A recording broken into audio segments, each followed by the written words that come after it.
Nessa paraxá, Miqueites, nós começamos então a ver o início da ascensão de Yosef, de José, né?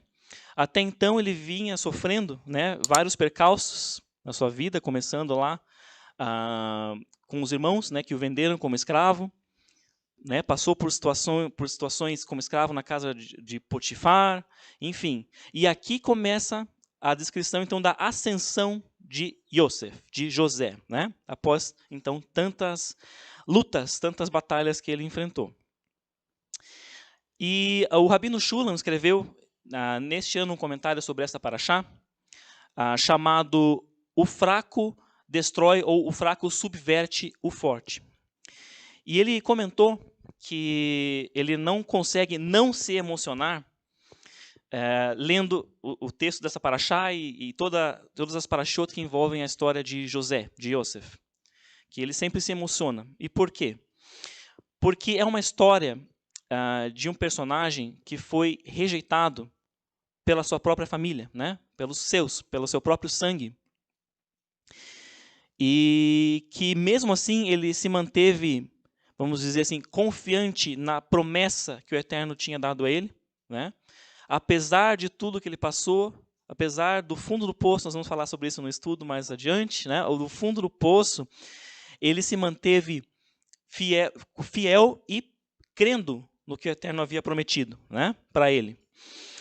E não por acaso, né, ele foi então rejeitado pelos seus e ele foi posteriormente exaltado.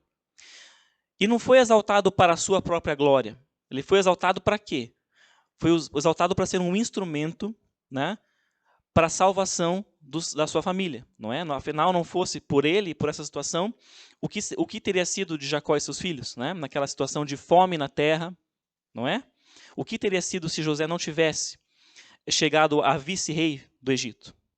Então ele se tornou um instrumento, ele foi exaltado, tornando-se um instrumento fundamental para a salvação, né, para a preservação do seu povo.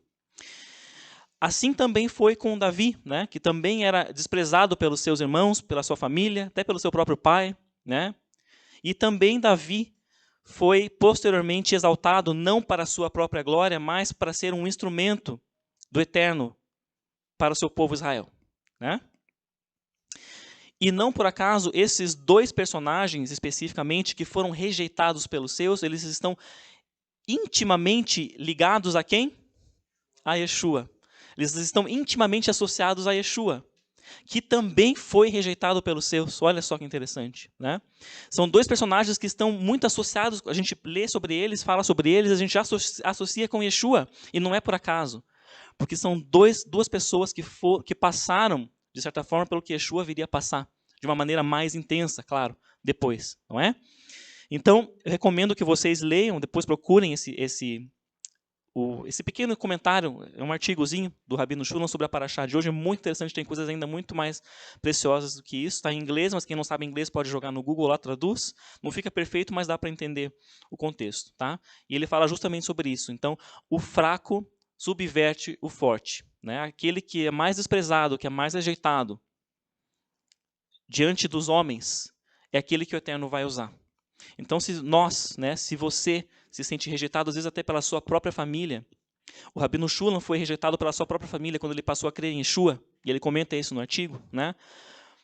Você mantenha-se confiante naquilo que o Eterno prometeu para você e para o seu povo, para aqueles que estão com você. Porque o Eterno é quem nos exalta, né? Se o homem nos despreza, se o homem nos rejeita, o Eterno é quem nos exalta. Não para a nossa própria glória, mas para sermos instrumentos na mão dele, para trazer bênção para as pessoas, inclusive para aqueles que nos rejeitaram. Amém?